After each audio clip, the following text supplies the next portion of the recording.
done daft things before, but this is the icing on the stupid cake that you got to just do.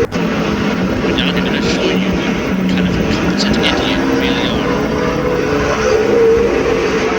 You're the one driving the car because I'm just going to wait my turn.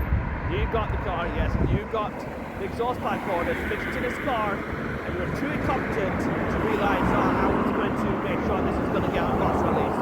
So I'm handing you the keys, stop whining, and drive it.